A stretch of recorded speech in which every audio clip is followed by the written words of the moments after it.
Let me tell you one thing that no one tells you before exam. You don't lose marks in advanced accounting because you don't know the answer, but because you don't know only one thing, and that is balance sheet. Any chapter you can take, either it's amalgamation, internal, consolidation, buyback, preparation of financial statement, it ends at only one place, and that is balance sheet. Ultimately, institute asks you to make a balance sheet in either 2 or 3 questions of the exam. But still, at inter level also, many students, many of us don't know how to make a draft of balance sheet properly, how to make proper working notes, how to adjust balance sheet as per different questions, because this is the most ignored area. We do all the journal entries, okay, we do all the concepts, but we somewhere forget to take a look at balance sheet, how it is actually made, what is the proper format, what is the proper structure. But don't worry, watch this video till the end, and I will make sure that you know exactly what you have to do in balance sheet. ठीक है, I will share the exact format of balance sheet as per schedule 3, how you can make your working notes. Then I will also tell you that how you can use this balance sheet as a base balance sheet and solve other chapters question, like what to do if a buyback question come, what to do if an internal question come, in amalgamation में, consolidation में कैसे balance sheet बनानी है कैसे नहीं बनानी. Like basically this will be a very good last minute video for your revision before going into your exam hall. If you watch this video तो तुम्हारे माइंड में एक प्रॉपर क्लैरिटी होगी, क्योंकि देखो तुमने अभी तक अमेलगमेशन कर लिया होगा, ठीक है, तुम्हें उसकी जर्नल एंट्रीज बनानी आती हैं, बट बुक्स में कैसे दिखेगा? बैलेंस शीट में वो जो जर्नल एंट्रीज हैं उसमें कहाँ पे क्या चीज़ प्लस होगी, क्या चीज़ नहीं आएगी, वो बताऊंगी. कंसोलिडेशन में जो कंसोलिडेटेड बैलेंस शीट होती है उसमें क्या आता है वो बताऊंगी, ठीक है. इंटरनल में बताऊंगी कि कैसे बनानी है. क्वेश्चन सॉल्व नहीं करेंगे, एक आइडिया दूंगी प्रॉपर कि एक्चुअली में बैलेंस शीट बनती कैसे है. बट सबसे पहले एज पर शेड्यूल 3 उसका पूरा फॉर्मेट देख लेना, ठीक है. इसको तो याद ही कर लेना, बिकॉज हर क्वेश्चन में ये बैलेंस शीट बनती है. हर क्वेश्चन में सेम ही फॉर्मेट फॉलो होता है, चैप्टर से फर्क नहीं पड़ता, फॉर्मेट बैलेंस शीट का सेम ही रहेगा. प्लस तुम्हें वर्किंग नोट्स भी ऐसे ही बनाने हैं, चाहे अमेलगमेशन हो, चाहे कंसोलिडेशन हो, या फिर इंटरनल का क्वेश्चन है, सब में वर्किंग नोट सेम बनते हैं, ठीक है. So I think without any further ado let's get into the video. Hi everyone, welcome back to my channel. सबसे पहले हम बैलेंस शीट का फॉर्मेट देख लेते हैं, ठीक है. आई होप ये वीडियो थोड़ी हेल्प करे. It will be a short video, ठीक है, बहुत ज़्यादा लंबी वीडियो नहीं होगी. फटाफट से एक बार फॉर्मेट देख लेंगे, उसके बाद हर क्वेश्चन में उसको कैसे यूज़ करना है वो भी देख लेंगे, ठीक है. देखो, सबसे पहले तुम्हें जो चीज़ मैंने प्रेजेंटेशन वाली वीडियो में भी बताई है कि बैलेंस शीट या फिर कोई भी क्वेश्चन स्टार्ट करोगे ना, सबसे पहले लिखोगे तुम name of the company. Very important, because like ये इंस्टीट्यूट तुमसे मांगता है, it is a part of presentation. इसको नहीं लिखोगे तो बेफालतू में हो सकता है आधा 1 मार्क्स कट जाए, तो रिस्क मत लेना, ठीक है. उसके बाद बैलेंस शीट एज एट, ठीक है, जो भी डेट होगी, जो भी तुम्हें क्वेश्चन में डेट दी होगी. उसके बाद नीचे particulars, note number, current year, finance, previous year लिखने की जरूरत नहीं है, मोस्टली क्वेश्चंस में एक ही होता है, तो तुम यहाँ पे सीधा अमाउंट या रुपीज़ लिख सकते हो. उसके बाद सबसे पहले इक्विटी एंड लाइबिलिटीज़, उसमें भी देखो ये सब चीज़ें करी होंगी तुमने, हम सिर्फ एक रिवीजन कर रहे हैं. और अगर तुमने कोई पॉइंट तुम्हारे रजिस्टर्स में नहीं लिखा हुआ, फॉर्मेट में नहीं लिखा हुआ, मिसिंग है, तो उस चीज़ को यहाँ से देख के कंप्लीट कर लेना.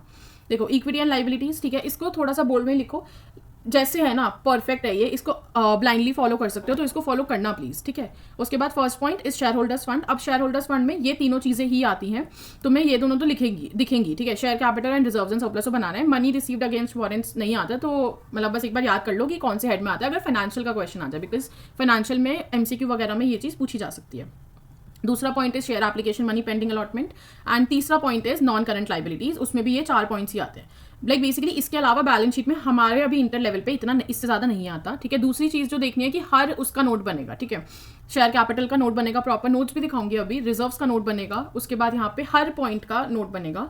ये मनी रिसीव्ड अगेंस्ट वारंट और share application, money pending allotment का नोट बनाने की जरूरत नहीं है, बिकॉज ये वैसे इंस्टीट्यूट टेस्ट नहीं करता, तो इसलिए उसमें कुछ एडजस्टमेंट वगैरह भी नहीं होती है. अगर बाई चांस कोई अमाउंट है तो तुम उसको डायरेक्टली लिख सकते हो, ठीक है. तो this is the basic format. तुम्हें ये चीज़ और ये चीज़ ना ऐसे ही लिखना, ये नहीं कि शेयर कैपिटल को नीचे कर दिया, रिजर्व्स एंड सरप्लस को ऊपर कर दिया. इसका ऑर्डर भी मैटर करता है. यहाँ पे तुम ऊपर नीचे कर सकते हो, ठीक है. ये जो चारों चीज़ें ये ऊपर नीचे कर सकते हो, बट ऐसे नहीं कर सकते कि नॉन करंट लाइबिलिटी को सबसे ऊपर लिख दिया, शेयर होल्डर फंड को नीचे लिख दिया. नहीं, ये जो 1 2 3 4 है ये इसी ऑर्डर में आएंगे, ठीक है. सबसे पहले शेयर होल्डर्स फंड, फिर share application, money pending allotment, फिर नॉन करंट लाइबिलिटीज और फिर करंट लाइबिलिटीज. लाइबिलिटी साइड ये 4 चीज़ें ही आएंगी और इसी ऑर्डर में आएंगी. इसके जो बीच का है ये वाला पार्ट तुम ऊपर नीचे कर सकते हो अपने हिसाब से, लाइक जो भी तुम्हें क्वेश्चन में मिले, ठीक है. देखो, जैसे मैंने बोला ना, current liability 4th part, and last में ये टोटल बोल्ड में लिख देना, और ऐसे तुम्हारी एक साइड बंद हो जाएगी, ओके. उसके बाद यहाँ पे भी ये भी तुम ऊपर नीचे कर सकते हो. जितना ज़्यादा प्रेजेंट कर पाओ, जितना ज़्यादा एक्सप्लेन कर पाओ, बेटर है, ठीक है. हमें ऐसे आंसर्स लिखने हैं जैसे कि जो एग्जामिनर है उसको कुछ नहीं आता. ये एक बेसिक मेंटालिटी रखोगे ना तो अपने आप तुम बेटर एक्सप्लेन करोगे, ठीक है। जैसे यहाँ पे ये लिख दिया, इतना डिटेल में तो वैसे फाइनेंशियल में ही आता है, तुम्हारे बाकी चैप्टर्स में नहीं आएगा, पर बैलेंस शीट का फॉर्मेट बाकी चैप्टर्स में भी यही रहेगा। ये तुम्हारी लाइबिलिटी साइड हो गई। अब एसेट साइड में दो ही चीज़ें, नॉन करंट एसेट्स और करंट एसेट्स। ऐसे ही लिखना है, करंट एसेट्स पहले नहीं लिख सकते, पहले non current asset and then current asset, ठीक है। करंट एसेट में ए पार्ट इस फिक्स्ड एसेट का, उसमें ये वाली चीज़ है, ये तुम ऊपर नीचे कर सकते हो, ठीक है, कि पीपी ऊपर लिख दिया, इंटेंजिबल नीचे लिख दिया, ये कर सकते हो, बट इसको ऐसे याद करने की कोशिश करो। 2 बार लिखोगे ना अपने हाथ से, अपने आप याद हो जाएगी, इतना कुछ बड़ी बात नहीं है। नॉन करंट इन्वेस्टमेंट, ठीक है, deferred tax asset, long term loans, ये वाली चीज़। और ये चीज़ देखते रहना कि नोट नंबर में हमें सबका नोट बनाना है इंडिविजुअली। देख लो, इसका स्क्रीनशॉट ले लो, otherwise I will share this PDF on the Telegram, ठीक है, वहाँ से ज्वाइन कर लेना, वहाँ पे एक्सेस मिल जाएगा। अब इसको याद, देखो वैसे तो तुम्हें याद होगा, चलो एक बार याद कर लेते हैं, फटाफट से करने बैठे हैं तो।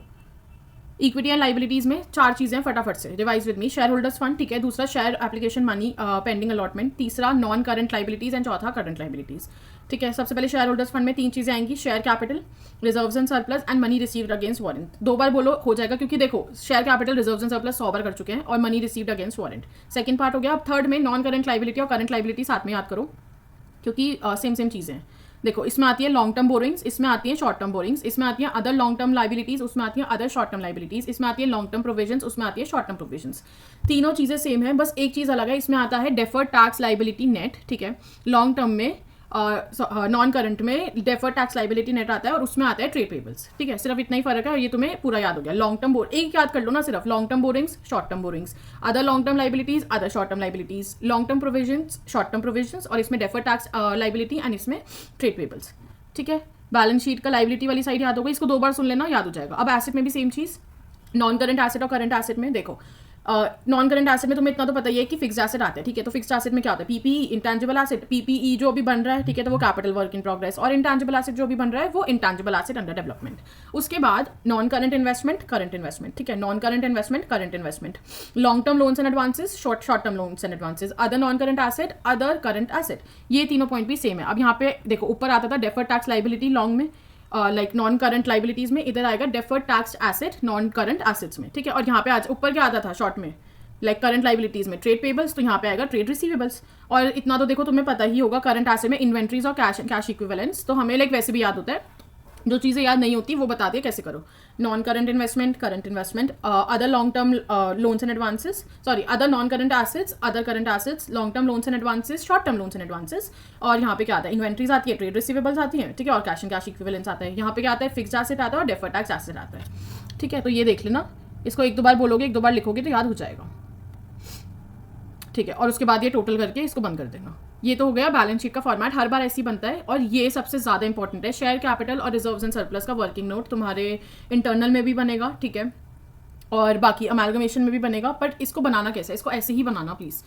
सबसे पहले नोट्स टू अकाउंट्स लिख के शेयर कैपिटल, ठीक है, फिर ऑथराइज शेयर कैपिटल, जो भी तुम्हारी कंपनी का ऑथराइज शेयर कैपिटल है, this number of shares of this each, ठीक है, प्रेफरेंस शेयर्स में this number of shares of this each लिख दिया। उसके बाद ये वाली चीज़ भी अलग से लिखनी है, issued, subscribed and paid up, ठीक है, कितने नंबर ऑफ शेयर्स हैं और कितने पेड अप है, प्रॉपर लिखोगे। बेसिकली ये सारी चीज़ें तुम्हें याद थोड़ी करनी है, तुम्हें क्वेश्चन में दी हुई है, तुम्हें बस उसको एक स्ट्रक्चर में लिखना है, ठीक है।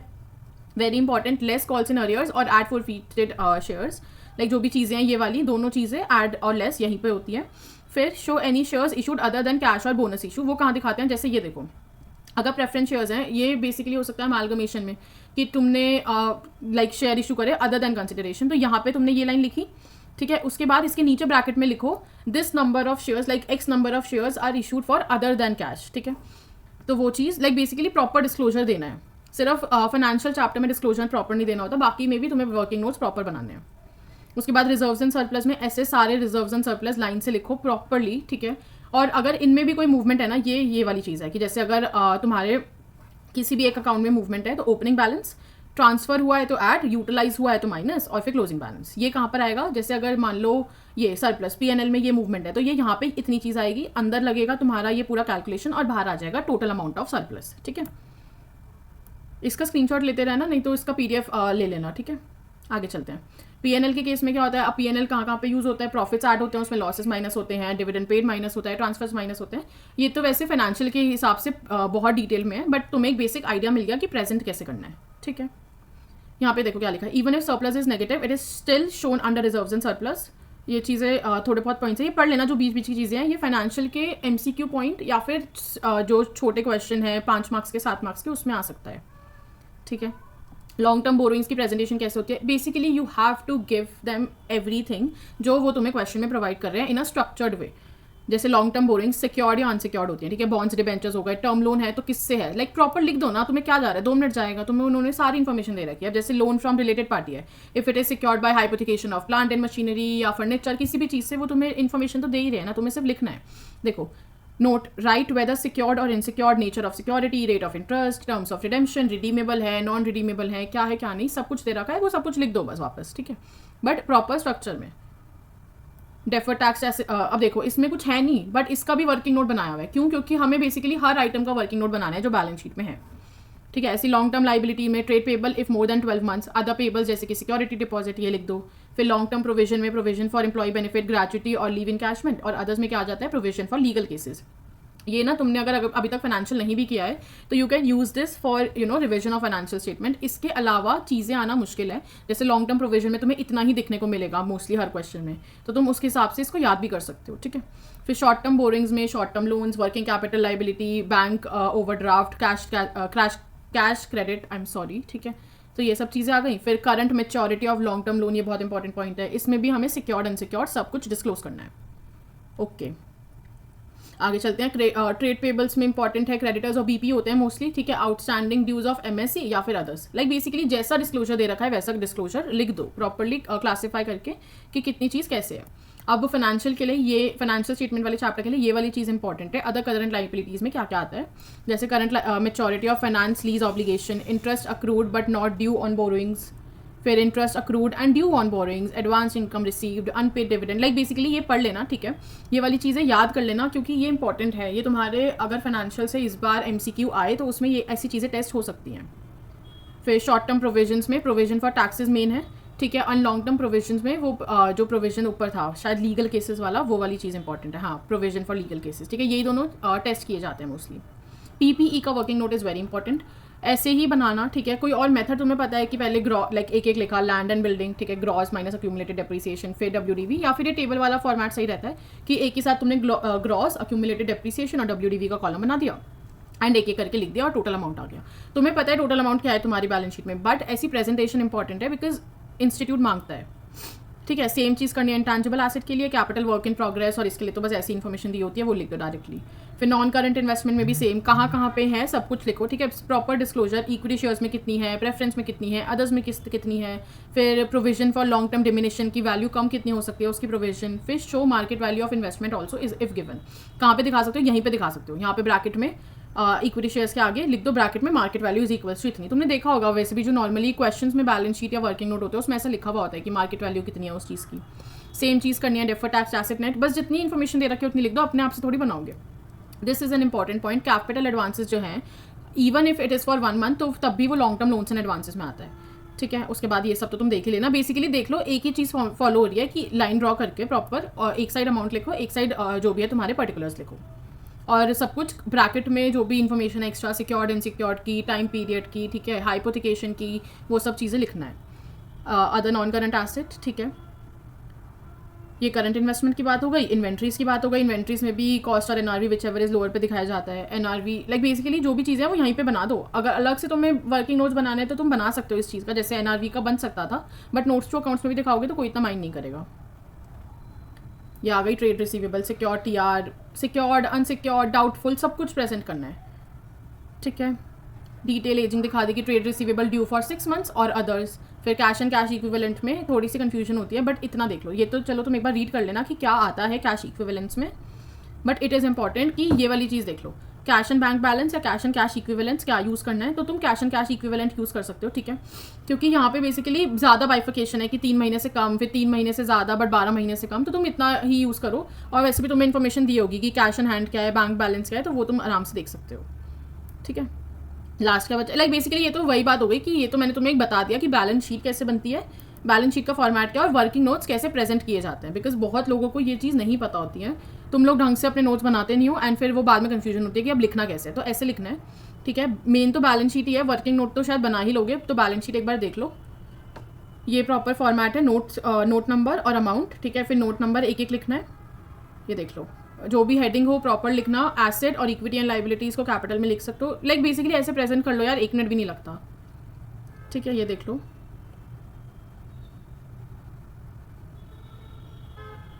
ठीक है। और ये वाली चीज़ शेयर कैपिटल का नोट सबसे इंपॉर्टेंट है, क्योंकि ना शेयर कैपिटल में एक्स्ट्रा हमें अपने आप से ये चीज़ लिखनी होती है, ऑथराइज शेयर कैपिटल, ठीक है। फिर उसके बाद issued, subscribed and paid up की भी हेडिंग डालनी होती है। बाकी सब में तो 2 दे रखा है, वही लिखना है, बट इसमें ये सब चीज़ें इंपॉर्टेंट है। और ये भी इंपॉर्टेंट है कि कितने नंबर ऑफ शेयर्स ऑफ कितने ईच, ये प्रॉपर लिखना है, कितना पेड अप।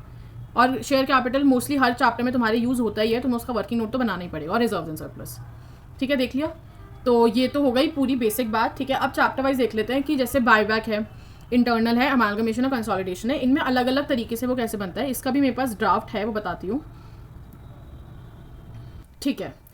बेसिक फॉर्मेट हो गया बैलेंस शीट का। अब एक बार कंसोलिडेशन में देख लेते हैं कि ये जो फॉर्मेट है ये अप्लाई कैसे होगा, ठीक है। देखो, कंसोलिडेटेड बैलेंस शीट बनती है होल्डिंग कंपनी की, इतना तो सबको पता ही होगा, बट अब इसमें कैसे कैसे क्या क्या आता है वो देख लो फटाफट से। एक शॉर्ट समरी टाइप ऑफ है ये, ठीक है। एक चीज़ और, I have like master summary charts, 3 page के, पूरा कंसोलिडेशन जो समअप करते हैं, ठीक है। जो भी तुम्हारे वर्किंग नोट्स बनते हैं उसके अलावा उसमें पॉइंट्स नहीं आएंगे, लाइक प्रॉपर बनाया हुआ है बैलेंस शीट के साथ। तो that video will come tomorrow, ठीक है। टाइम नहीं बता सकती क्योंकि अभी मेरे को वो वीडियो शूट करके एडिट वगैरह करनी है, बट कल वो वीडियो आ जाएगी। तो एक बार एग्जाम में जाने से पहले ना वो देख लेना, लाइक बेसिकली उसमें minority interest, cost of capital, तुम्हारे सारे वर्किंग नोट में जितने भी पूरे चैप्टर में एडजस्टमेंट है वो सारी लिखी हुई है। तो वो तुम्हारी एक रिविजन की हेल्प कर देगी, पूरी समरी है वो कंसोलिडेशन की, ठीक है।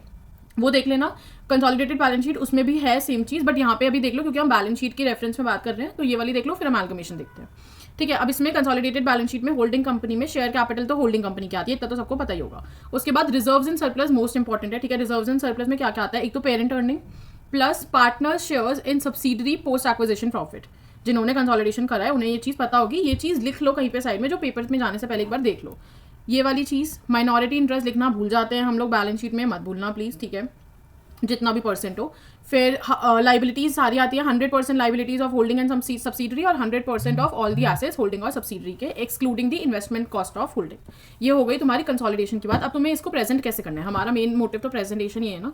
यहाँ पे तो ये मैंने बैलेंस शीट का ड्राफ्ट लिखा हुआ है, ये एक समरी है, ठीक है, जो चीज़ें तुम्हारी हेल्प करेंगी। बट अब तुम इसको प्रेजेंट कैसे करोगे, शेयर कैपिटल से पहले तुम्हें लिखना है इक्विटी एंड लाइबिलिटीज, फिर लिखना है शेयर होल्डर्स फंड, फिर फर्स्ट पॉइंट शेयर कैपिटल, दूसरा point consolidated reserves and surplus, and तीसरा पॉइंट माइनॉरिटी इंटरेस्ट। उसके बाद सेकंड लाइक पॉइंट डलेगा लाइबिलिटीज का, like non current liabilities, and फिर third point is current liabilities. ऐसे ही लिखना है, फॉर्मेट जो भी बताया है वही रहेगा, ऐसे मत लिख कर आना, दिस इज रॉन्ग। ये एक छोटे उसमें है कि होता क्या क्या है, बट असली में आंसर वही वैसे ही लिखना है जैसे भी बताया है। ऐसी एसेट्स में जो भी एसेट्स होंगे, दोनों एसेट होंगे ना तुम्हारे पास, नॉन करंट एसेट्स भी होंगे और करंट एसेट्स भी होंगे। तो first part non current asset सारे एक एक करके होल्डिंग प्लस सब्सिडरी का, फिर दूसरा करंट एसेट सारे एक एक करके और होल्डिंग और सब्सिडरी का प्लस करके अमाउंट लिखना है, ठीक है। तो ये हो गई कंसोलिडेशन की बात, इसको देख लेना। दूसरी वो देख लेते हैं अपना तुम्हारी अमालगमेशन में। अब देखो अमालगमेशन में कैसे करना है। देखो अमालगमेशन में 2 चीज़ें हैं, एक तो ओल्ड कंपनी बुक्स, एक new companies book. Old company की बुक्स में तुम्हारे से जर्नल एंट्रीज और लेजर अकाउंट मांगते हैं, उसमें बैलेंस शीट का कोई काम नहीं है। तो जर्नल एंट्री तो तुम्हारा जो जर्नल का फॉर्मेट होता है, ऊपर हेडिंग डालना नेम ऑफ द कंपनी, फिर नीचे लिखना जर्नल, फिर लिखना particulars, ledger folio, debit credit, ठीक है, और लाइक प्रॉपर टेबल फॉर्म में जर्नल बना देना। लेजर अकाउंट सेम बनते हैं सारे, अकाउंट का नाम, डेबिट क्रेडिट, पर्टिकुलर्स अमाउंट, ठीक है, वो भी बन जाएगा टी शेप में। अब न्यू कंपनी में 2 चीज़ें होती हैं, एक तो जर्नल एंट्रीज और एक बैलेंस शीट, ठीक है। तो न्यू कंपनी में, अब न्यू कंपनी अकाउंट 2 तरीके से बनते हैं, मर्जर और परचेज। अगर तुम लोगों ने रिवीजन वीडियो नहीं देखी तो तुम देख सकते हो, ठीक है, इंटरनल की और अमालगमेशन की, इन दोनों की रिवीजन वीडियोस हैं, आई गेस 30-40 मिनट्स ईच की है, ठीक है। वो आराम से देखो, उसमें सब जर्नल एंट्रीज याद करवाई है मैंने, और उसके बाद ये बैलेंस शीट वाली चीज़ देखना, बहुत आराम से समझ में आ जाएगी। अब इसमें जो बैलेंस शीट ड्राफ्ट है वो मर्जर और उसके लिए अलग अलग है, मेरे को ये यूज़ करना नहीं आता, बट ठीक है। मर्जर मेथड में क्या करना है, इक्विटी शेयर कैपिटल में परचेजिंग कंपनी का जो इक्विटी शेयर कैपिटल है प्लस पीसी में वो अमाउंट जो हमने इशू करा है, ठीक है। कैसे देखो, उसमें दिखाऊं, रुको अब तुम यहाँ पे कैसे लिखोगे, यहाँ पे अगर तुम अमालगमेशन में बैलेंस शीट बनाओगे, शेयर होल्डर फंड, ठीक है, शेयर कैपिटल, यहाँ पे तुम्हारा टोटल अमाउंट आएगा जो भी होगा, बट वर्किंग नोट कैसे बनेगा इसका, ये देखो, ऑथराइज शेयर कैपिटल तो कंपनी की लिखी हुई होगी, और अगर नहीं लिखी हुई तो तुम स्किप कर सकते हो, ठीक है। फिर उसके बाद issued, subscribed and paid up, equity share capital, purchasing company के जितने शेयर्स हैं उतने, प्लस जो तुमने पीसी में न्यू इशू करे हैं वो शेयर्स ऑफ दिस ईच, ठीक है, इतना पेड अप। लाइक ये ऐसे लिखा जाएगा कि जो भी नंबर ऑफ शेयर्स होंगे ना वो टोटल प्लस करके। तो ये जो मैंने लिखा हुआ है कि परचेजिंग कंपनी के already existing shares plus PC में तुमने जो एडिशनल इशू करे। इक्विटी शेयर कैपिटल भी हो सकता है, प्रेफरेंस शेयर कैपिटल भी हो सकता है, ठीक है, तो वो इसके हिसाब से तुम यहाँ पे लिखना। एंड बाहर शेयर कैपिटल में टोटल अमाउंट जाएगा। ऐसे ही reserves and surplus, liabilities and asset, वही बोल रही हूँ कि ये एक बैलेंस शीट का ड्राफ्ट है। देखो यहाँ पे मैंने लिखा भी है ड्राफ्ट, जिससे तुम्हें पता हो कि क्या चीज़ कहाँ आएगी। प्रेजेंटेशन वैसे ही होगी, ये रिजर्व्स एंड सरप्लस जो हैं ये वैसे ही बनेंगे जैसे यहाँ पे हैं, ठीक है। एक एक पॉइंट तुम्हें ऐसे ही लिखना है, बट इसमें आएगा क्या, इसमें आएगा ये परचेजिंग और सेलिंग के दोनों के मिला के, क्योंकि मर्जर मेथड में याद अगर हो तो मर्जर मेथड तभी लगता है जब all the assets and all the liabilities are taken over and that too at book value, ठीक है। बुक वैल्यू पे ही टेक ओवर होते हैं। यहाँ पे जो एंट्री 2 थी वहाँ पे बैलेंसिंग फिगर में रिजर्व्स बचता था, ठीक है, या तो डेबिट में या क्रेडिट में, तो उसकी एंट्री करना मत भूलना। This is a important adjustment जो हम भूल जाते हैं कभी कभी क्वेश्चन करते हुए। तो ये चीज़, ठीक है। रिजर्व्स एंड सरप्लस में जो भी बैलेंस बचेगा तुम्हारा एंट्री 2 में, या फिर तो डेबिट साइड या क्रेडिट साइड, वो यहाँ पे एडजस्ट कर लेना, ठीक है। दूसरी चीज़ परचेज मेथड में भी सेम ही करना है। देखो शेयर कैपिटल में परचेजिंग प्लस पीसी। अब यहाँ पे रिजर्व देखो, यहाँ पे 2-3 चीज़ें याद रखनी है कि तुम्हारा जो अगर शेयर है वो एसपीआर में लाइक उसमें प्रीमियम में इशू हुआ है, तो जो एसपीआर होगा वो रिजर्व्स यहाँ पे आएगा, ठीक है। तो इसको लिखना भूलना मत, क्योंकि तुम एंट्रीज पास कर दोगे बट लाइक बैलेंस शीट बनाते वक्त ना माइंड से चीज़ें स्लिप हो सकती है, तो उसको या तो छोटा छोटा क्वेश्चन पेपर में ही लिखते रहना प्लस माइनस कितना हो रहा है, ठीक है, जिससे कि तुम्हारी बैलेंस शीट मैच हो जाए एक ही बारी में। तो रिजर्व्स में क्या करना है, परचेजिंग की तो आएगी ही, फिर एसपीआर आएगी, और ये क्या है, ये है सीआर जो तुम्हारा एंट्री 2 में बचेगा। दिस एंड दिस, ये दोनों वही चीज़ें हैं। परचेज मेथड में क्या थी, जो सेकंड एंट्री थी, फर्स्ट और थर्ड तो कॉमन होती है, सेकंड एंट्री में गुडविल बचता है या फिर सीआर बढ़ता है बैलेंसिंग फिगर में, डेबिट क्रेडिट। तो अगर गुडविल बचेगा तो वो एसेट में दिखाना मत भूलना, और अगर रिजर्व्स वो सीआर बचेगा तो वो रिजर्व्स में दिखाना मत भूलना। ये एक बहुत कॉमन मिस्टेक है जो तुम भूल जाओगे एंड फिर तुम्हारी बैलेंस शीट मैच नहीं होगी, ठीक है। एंड बाकी लाइबिलिटीज एंड एसेट में दोनों चीजें मिला के, purchasing company plus selling company, purchasing company plus selling company, ठीक है। P means purchasing company and S means selling company के सारे एसेट सारे लाइबिलिटीज जो भी टेक ओवर कर रहे हैं एट वट एवर वैल्यू, ठीक है। यहाँ पे आएगी मार्केट वैल्यू, परचेजिंग कंपनी की मार्केट वैल्यू पे जो टेक ओवर करें, सॉरी सेलिंग कंपनी की मार्केट वैल्यू पे जो टेक ओवर करें वो वाले अमाउंट, ठीक है। बुक वैल्यू से कोई लेना देना नहीं है, बिकॉज उन्होंने जितने में टेक ओवर करे हैं उनको जितना लगा है वो तो वही आएगा ना, ठीक है। तो एक बार ये देख लो, आई होप मैंने समझाने का अच्छी तरह ट्राई किया, तुम्हें समझ में आया हो। मर्जर में एक चीज़ याद रखनी है कि जो भी सेकेंड एंट्री होती है हमारी, उसमें रिजर्व्स को ऐड करना मत भूलना जो भी बैलेंसिंग फिगर में आएगा। और परचेज मेथड में या तो तुम्हारा सीआर आता है या फिर गुडविल आता है, उसको भी ऐड करना मत भूलना, या तो एसेट्स में या फिर रिजर्व्स में। दूसरा शेयर कैपिटल में परचेजिंग कंपनी के शेयर्स आते हैं प्लस जो तुमने पीसी में इशू करे हैं। एंड पीसी कैलकुलेट करोगे ना, एक बोनस टिप दे रही हूँ, तो पीसी कैलकुलेट करते वक्त जो भी शेयर्स निकालते हो, अगर वो प्रीमियम पे इशू हुए हैं तो कभी भी उसको साथ में मत निकालना, बिकॉज यहाँ पे साथ में प्रेजेंटेशन नहीं होती। तुम्हें पीसी में जो शेयर्स इशू करे हैं और जो एसपीआर है वो अलग अलग शो करना होता है, तो पहले से ही अलग अलग ही निकालना, ठीक है। और बाकी लाइबिलिटीज और एसेट तो ईजी है, बस यही पॉइंट याद रखने वाला है इसमें, एक तो सीआर वाला और एक ये गुडविल वाला, ठीक है। अब कौन सा चैप्टर हो गया तुम्हारा, अमैल्गमेशन हो गया, कंसोलिडेशन हो गया। ओके, सो हमने मेजर चीज़ें देख ली। अब इंटरनल में क्या होता है, देखो इंटरनल में तुम्हें जब मैंने रिवाइज कराया था तब भी बैलेंस शीट के बारे में साथ साथ बता दिया था, क्योंकि आ सकती है इस बार बैलेंस शीट, ठीक है। इंटरनल की जर्नल एंट्रीज पास करना एंड एक एक एंट्री के साथ साथ बैलेंस शीट में लाइक क्वेश्चन पेपर है ना, तुम्हें उसमें बैलेंस शीट होगी, ठीक है, उसमें ही प्लस माइनस करते रहना, जिससे जब बाद में बैलेंस शीट बनाओगे तो कर सकते हो। और दूसरा तरीका क्या है, एक और तरीका है कि 2 पेजेस छोड़ दिए जर्नल एंट्रीज के लिए एंड तीसरे पेज में बैलेंस शीट का फॉर्मेट बना दिया। फॉर्मेट कैसा, जो भी मैंने दिखाया है, लाइक ये जो फॉर्मेट है ये ही फॉर्मेट बनेगा, तुम इसका फॉर्मेट बना सकते हो। देखो तुम्हें पता तो चल ही जाएगा कि इंटरनल में कौन सी चीज़ें आएंगी, ठीक है। ये तो तुम्हें हेड्स पता चल जाएंगे ना कि share capital, reserves and surplus, non current liability में 2-3 लाइन छोड़ देना, करंट लाइबिलिटी में 2-3 लाइन छोड़ देना, लाइक बेसिकली एक वो बना लेना फॉर्मेट रफ 2 या 3 पेजेस छोड़ के जर्नल एंट्रीज के लिए। एंड फिर जब जर्नल एंट्रीज डालना शुरू करो तो उस चीज़ को फिल करते रहना, साथ साथ वर्किंग नोट बनाते रहना एंड लाइक बेसिकली कोई भी चीज़ मिस मत कर देना, तो साइमल्टेनियसली करते रहना। ऐसे ही बायबैक में भी एक एक एंट्री करना, एक एक एंट्री काट के उसको उसका इफेक्ट जर्नल एंट्री उसमें बैलेंस शीट में दिखाते रहना, ठीक है। आई थिंक मैंने थोड़ा सा इजी लैंग्वेज में समझाने की कोशिश तो करी है, समझ आया या नहीं आया वो मेरे को कमेंट्स में बताना। एंड कल वो वाली वीडियो आएगी कंसोलिडेशन की, मास्टर समरी वाली, प्लस एक और वीडियो लाइक मोस्ट इंपॉर्टेंट है वो भी, dos and don'ts before exam, जिसमें तुम्हारे को क्या लेके जाना है पेपर में, क्या करना है क्या नहीं करना, एग्जैक्टली बहुत ही शॉर्ट टाइम में एकदम क्लियर लैंग्वेज में बताऊंगी, ठीक है। तो वो वीडियो एक बार एग्जाम में जाने से पहले ज़रूर देखना। एंड वो ये सब वीडियोस देखने के लिए सब्सक्राइब टू माय चैनल, जिससे कि you will get a notification whenever the video is posted. And like this video, join my Telegram channel, because उसमें मैं ये तीनों नोट्स लाइक अमैल्गमेशन का, कंसोलिडेशन का एंड वो तुम्हारा फॉर्मेट वाली चीज़ शेयर कर दूंगी। Share it with your friends and I hope you like it. If you do, then do let me know your comments. And I think, yeah, that's it for this video. I will see you in the next video. All the very best for your preparations.